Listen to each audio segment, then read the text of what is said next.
আশা করি সবাই ভালো আছেন। আমি এখন এই মুহূর্তে দাঁড়িয়ে আছি আমাদের কমলাবাড়ি ইউনিয়নের ভিতরে। আমি এখন দাঁড়িয়ে আছি আমাদের লালমনিরহাট জেলার ভিতরে একদম সর্বোচ্চ একটা ব্রিজ। এইদিকে এটা সর্বোচ্চ ব্রিজ বললে ভুল হবে না।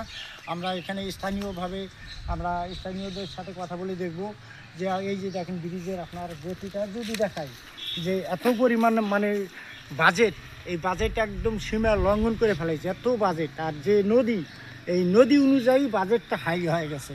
এখানে আমরা স্থানীয়দের সাথে কথা বলে দেখব যে আসলে এখানে কী পরিমাণ বাজেট, কতদিন লাগবে। ওই যে আমরা ওই যে এক ভাই দেখা যাচ্ছে, এখানে আমরা কথা বলে দেখব যে ভাইয়ের সাথে আপনারা সাথে থাকুন এবং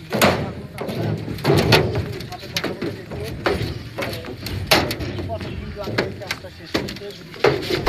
দেখতে থাকুন। এটা কতদিন লাগবে কাজটা শেষ করতে? 3 বছর।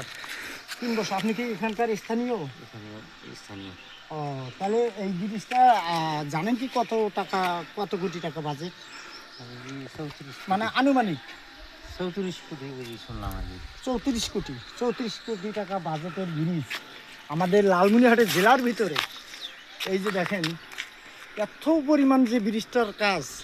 আর আপনাদের যদি দেখাই যে ব্রিজটা এত হাইট করছে, মানে পর্যাপ্ত পরিমাণে এটার বাজেট। আপনার এই যে নদী,